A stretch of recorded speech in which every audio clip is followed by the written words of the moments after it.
Capital ফাণ্ডৰ লগত অসম চৰকাৰৰ যি বুজাবুজি আছে তাৰ পৰা বেংকত লোন ল'ব পাৰিব 3 বছৰলৈকে তেওঁলোকে জিএসটি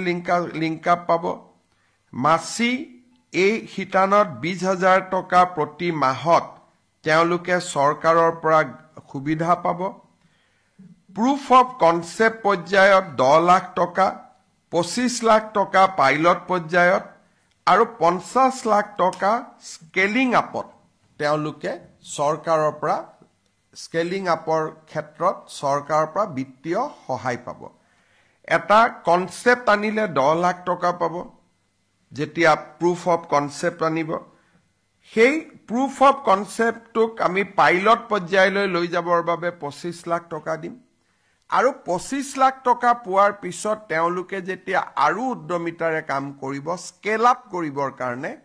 নেক্সট লেভেলত লৈ যাবৰ বাবে আৰু 50 লাখ টকা আমি তেওঁলোকক বিত্তীয় সাহায্য দিম without bank interest without loan এটো গ্ৰান্টিং এইড হ'ব চতুৰ্থতে আমাৰ যিসকল অসমৰ যুৱকে পেটেন্টৰ আবেদন কৰিব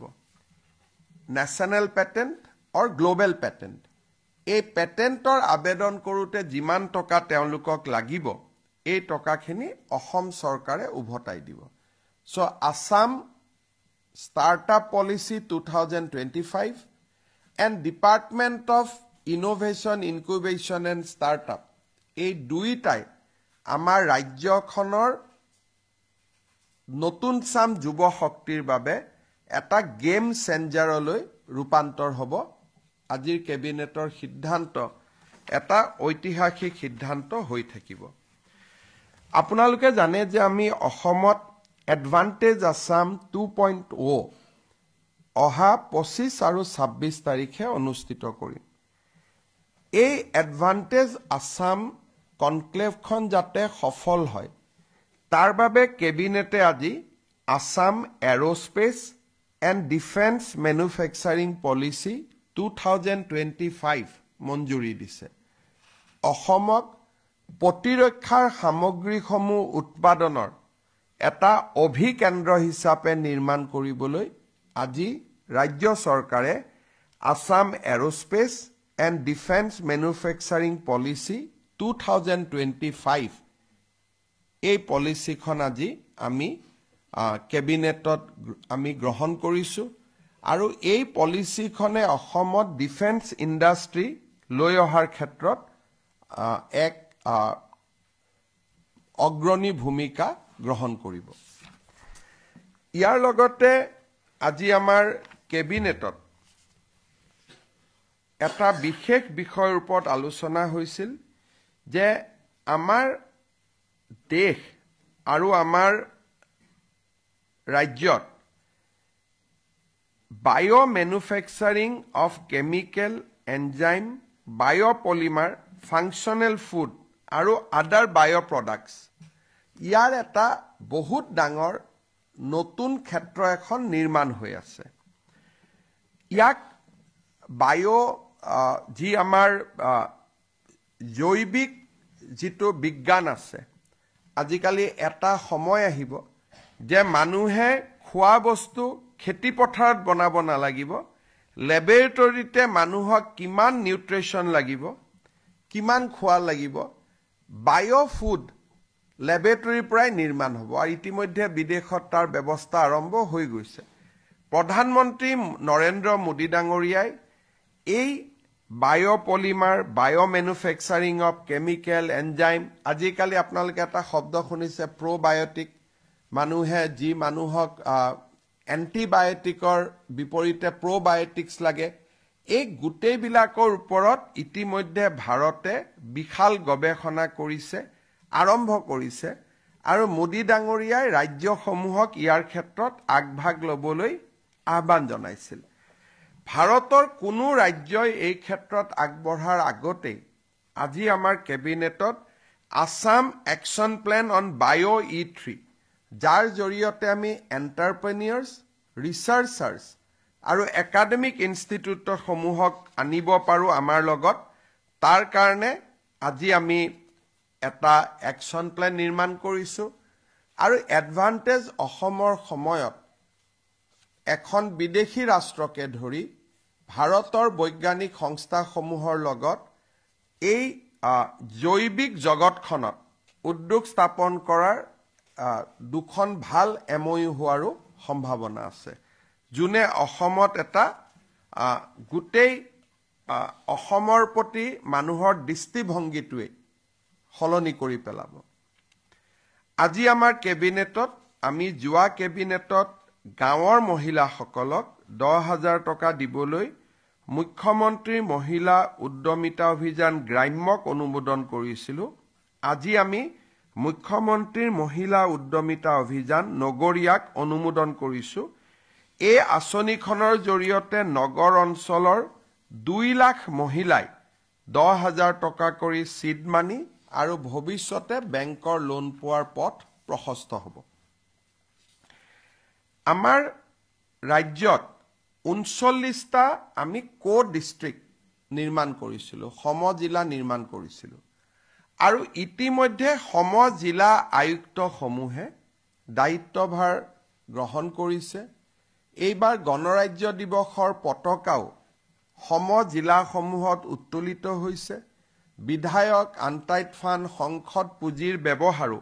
সমজিলাসমূহতে আৰম্ভ হৈছে। সমজিলা আয়ুক্তৰ সমান্তৰালকৈ আৰক্ষীৰ ক্ষেত্ৰতো আজি আমি সমজিলা আৰক্ষী অধীক্ষক ডিষ্ট্ৰিক্ট ছুপাৰিনটেণ্ডেণ্ট অফ পুলিচ CDSP নামে 39টা পদৰ আজি আমি অনুমোদন কৰিছোঁ এডিশ্যনেল SP ৰেংকত। ইয়াৰ ফলত সমজিলাৰ মানুহে আগতে যদি SPৰ ওচৰত যাবলগীয়া হৈছিল, এতিয়া তাৰ বহু শতাংশ কাম ডিষ্ট্ৰিক্ট ছুপাৰিনটেণ্ডেণ্ট অফ পুলিচৰ লেভেলতে শেষ হৈ যাব। ক্ষমতা বিকেন্দ্ৰীকৰণৰ ক্ষেত্ৰত আমাৰ চৰকাৰে লোৱা পদক্ষেপে আৰু এটা নতুন পৰ্যায়ত আজি ভৰি দিলে। ডিষ্ট্ৰিক্ট ছুপাৰিনটেণ্ডেণ্ট অফ পুলিচ এইটো এডিশ্যনেল SP ৰেংকত হ'ব। এতিয়াৰ পৰা আমাৰ ৰাইজে মেল মিটিং সভা সমিতি পাতিবৰ কাৰণে আৰক্ষী অধীক্ষকৰ ওচৰত যাব নালাগে। সমজিলা আৰক্ষী অধীক্ষকৰ পৰ্যায়তে এই কামবিলাক হ'ব। পুলিচ ভেৰিফিকেশ্যন, বিভিন্ন ভেৰিফিকেশ্যনছ, এই গোটেইবিলাক সমজিলা আৰক্ষী অধীক্ষকৰ পৰ্যায়তে শেষ হ'ব। আৰু সমজিলাত থকা থানাসমূহৰ ওপৰত সমজিলা আৰক্ষী অধীক্ষকৰ কৰ্তৃত্ব থাকিব। আজি আমাৰ কেবিনেটত মিছন বসুন্ধৰা আবেদনৰ তাৰিখ ৰাইজৰ বিশেষ অনুৰোধত, এইবাৰ মই ডিব্ৰুগড়ত যাওঁতে বহুত ৰাইজে মোক অনুৰোধ কৰিছিলে, আমি শেষবাৰৰ বাবে 15 ফেব্ৰুৱাৰীলৈকে বৃদ্ধি কৰিছোঁ। লগতে আমি আপোনালোকে জানে যে 3টা প্ৰজন্মৰ প্ৰমাণ বসুন্ধৰাৰ কাৰণে schedule tribe, schedule caste, T tribe আৰু গোৰ্খা লোকসকলে দিব নালাগে। কিন্তু মৰাণ আৰু মটক সমাজৰ পৰাও মোৰ ওচৰত প্ৰতিনিধিত্ব আহিছিলে যে আমাকো 3টা প্ৰজন্মৰ প্ৰমাণপত্ৰ দিয়াৰ আওতাৰ বাহিৰত ৰাখিব লাগে। আজি আমি কেবিনেটে কোচ ৰাজবংশী, মৰাণ, মটক, চুতীয়া আৰু আহোম সম্প্ৰদায় বা আহোম জনগোষ্ঠীৰ লোকসকলক মিছন বসুন্ধৰা আঁচনিৰ বাবে প্ৰয়োজনীয় 3টা প্ৰজন্মৰ আবেদনৰ পৰা তেওঁলোকক এক প্ৰকাৰ ক'ব গ'লে আমি ৰিলিজ কৰি দিছোঁ, বা আন ভাষাত ক'ব গ'লে তেওঁলোকে 3টা প্ৰজন্মৰ চাৰ্টিফিকেট দিব নালাগে। ST SC আৰু গোৰ্খা তথা টি গাৰ্ডেনৰ লোকে যেনেকুৱা সুবিধা পাইছিল তেনেকুৱাই সুবিধা তেখেতসকলেও ল'ব পাৰিব। কোচ ৰাজবংশী, মৰাণ, মটক, চুতীয়া, আহোম সম্প্ৰদায়ে এতিয়াৰ পৰা আৰু 3টা প্ৰজন্মৰ চাৰ্টিফিকেট তেওঁলোকে দিয়াৰ প্ৰয়োজনীয়তা নাথাকিব। ডিব্ৰুগড়ৰ কেবিনেটত আমি আৰু এটা সিদ্ধান্ত লৈছিলোঁ যে ধৰ্মীয় উপাসনাস্থলী 25,000 ধৰ্মীয় উপাসনাস্থলীলৈ আমি 3 লাখকৈ টকা অনুদান হিচাপে আগবঢ়াম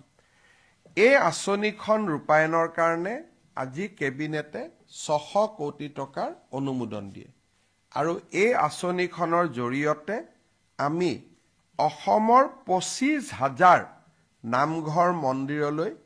আমি 3 লাখকৈ টকা আগবঢ়াম 1.5 লাখ টকা প্ৰথম কিস্তি দ্বিতীয় কিস্তি 1.5 লাখ টকা 600 কোটি টকাৰ যিখন আবেদন আছিলে সেই আবেদনখন আজি আমাৰ কেবিনেটে গ্ৰহণ কৰে ডিব্ৰুগড় গণৰাজ্য দিৱসৰ পতাকা উত্তোলনৰ পিছত মোৰ তৃতীয়টো ঘোষণা ডিব্ৰুগড়ৰ বিধানসভা আৰু বিধানসভাৰ অধিৱেশনৰ ওপৰত আছিলে এই সম্পৰ্কত সিদ্ধান্ত আমি অহা কেবিনেটত গ্ৰহণ কৰিম ইতিমধ্যে লোক নিৰ্মাণ বিভাগে এই বিষয়ত কামকাজ আৰম্ভ কৰিছে আজি কেবিনেটত এই সিদ্ধান্তখিনি গ্ৰহণ কৰা হৈছে পুনৰ এবাৰ আপোনালোকক ধন্যবাদ জনাইছো কেবিনেট বেছি দেৰি চলাৰ কাৰণে অলপমান দেৰি হ'ল আপোনালোকৰ যদি কিবা প্ৰশ্ন আছে কৰিব পাৰে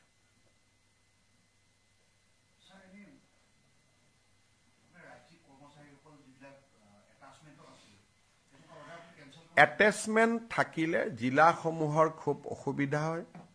তিনিচুকীয়াৰ দৰমাহালৈ যদি কামৰূপ জিলাত কাম কৰি থাকে তিনিচুকীয়া ৰাইজে তাত আপত্তি কৰে বিশেষকৈ ইয়াকে লৈ কাৰ্বি আলং ডিমা হাছাও উজনি অসমৰ জিলাসমূহৰ ৰাইজৰ এটা ক্ষোভৰ সৃষ্টি হৈছে কাৰণ মেক্সিমাম কৰ্মচাৰীয়ে তিনিচুকীয়া ডিব্ৰুগড় লখিমপুৰ ধেমাজিত পোষ্টিং লৈ বা পদ থাকাৰ পিছত তেওঁলোকে গুৱাহাটী আৰু কামৰূপ জিলাত তেওঁলোকে এটেচমেন্টত আছে আৰু ইয়াক লৈ এক প্ৰকাৰ গণ বিক্ষোভৰ আৰম্ভণি হৈছে বহুত জায়গাত মানুহ নাই কোট আছে বলে এটেচমেন্ট লৈ জালুকবাৰীত আছে এটেচমেন্ট লৈ পলাশবাৰীত আছে আৰু তাকে লৈ ব্যক্তিগতভাৱে মানুহে মুকেই বেয়া পাইছে যে মুখ্যমন্ত্ৰীয়ে নিজৰ গৃহ জিলালৈ কৰ্মচাৰী সকলক লৈ গৈছে বুলি সেইকাৰণে এতিয়া সকলো ডি এটেচমেন্ট হ'ব কিন্তু পোৰ্টেল আছে কোনোবাই যদি ট্ৰান্সফাৰৰ কাৰণে আবেদন কৰে পোৰ্টেলৰ জৰিয়তে আবেদন কৰিব পাৰে মোৰ অগুচৰে হৈ আছিল আমাৰ মন্ত্ৰীবিলাকৰো অগুচৰে হৈ আছিল গতিকে আমি ডাইৰেক্টৰ হেলথ সাৰ্ভিসৰ ওপৰত ডিপাৰ্টমেন্টাল একশন লব দিছো এইবিলাক তলৰ পৰ্যায়তে হৈ যায় কোনেও গমো নাপায় বা আপোনালোকেও নিলিখে এনেতো আমাৰ সোৰ্স আপোনালোকে লিখিলে আমি গম পাওঁ আপোনালোকে এইবিলাকৰ ওপৰত বৰ বেছিকৈ নিলিখে সেইকাৰণে কথাবিলাক আমি গমো পোৱা নাছিলো এইবাৰ আমি তিনিচুকীয়া ডিব্ৰুগড়ত এতিয়া আমি এটা নতুন কাম আৰম্ভ কৰিছো সমষ্টি ভিত্তিক আমি ৰিভিউ লওঁ এতিয়া মই যেতিয়া ডিব্ৰুগড়ত এটা সমষ্টিকৈ ৰিভিউ লৈছো তেতিয়া সিটত আহি গৈছে যে 4 জন এমপিডব্লিউ নাই কোট আছে কামৰূপত আছে 5 জন এমপিডব্লিউ নাই কোট আছে নলবাৰীত আছে বেসিক্যালি উজনিৰ পোষ্টিং হোৱা লৰা ছোৱালীখিনিয়ে কামৰূপ নলবাৰী গুৱাহাটী এইবিলাকলৈকে গুচি আহে বিভিন্ন ধৰণে সেইকাৰণে এইটো আমি বন্ধ কৰিব খুজিছো কিন্তু কোনোবা যদি এটেচমেন্ট লাগে বলে এনাস্থেচিয়া লাগে কোনোবা ডিস্ট্ৰিক্ট হস্পিটালত চৰকাৰে এটেচমেন্ট কৰিলে আপত্তি নাই কিন্তু সঞ্চালক পৰ্যায়ত এটেচমেন্ট হ'ব নালাগে একটো নাই হ'ব ধন্যবাদ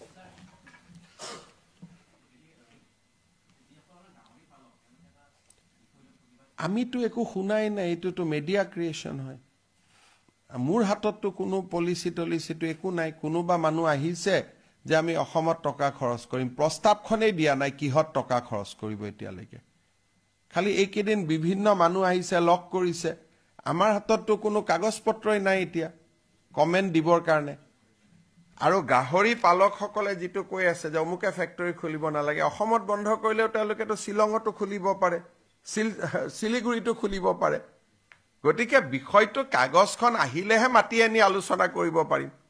এতিয়ালৈকেতো তেওঁলোকে কোনো প্ৰস্তাৱ দিয়া নাই মই যিমান দূৰ জানো তেওঁলোকে কলিকতা মেঘালয় অসম তিনিখন ৰাজ্য তেওঁলোকে পৰিভ্ৰমণ কৰিছে কিবা চাইছে কৰিব পাৰে নেকি আমি নিদিলে শিলঙত কৰিব আমি নিদিলে শিলিগুৰিত কৰিব আকতো বস্তুখিনি আহি সোমাবই সেইকাৰণে আমাৰ কাৰ ক্ষতি হয় কি হয় কাগজখন আহিলে মই পঢ়ি চাব পাৰিম তেতিয়া আমি লোকেল গাহৰি পালকসকলৰ লগত আলোচনা কৰিব পাৰিম ভাই এখন প্ৰস্তাৱ আহিছে আপোনালোকৰ কি আপত্তি আছে কক এতিয়ালৈকে কাগজে হাতত একো নাই আমাৰ CA টাইপ আন্দোলন হৈ গ'ল এইটো মানুহ নাহে অসমত আহিব বুলি 2,20,00,000লৈ এইটো সেকেন্ড CA এজিটেশন এটা হৈ আছে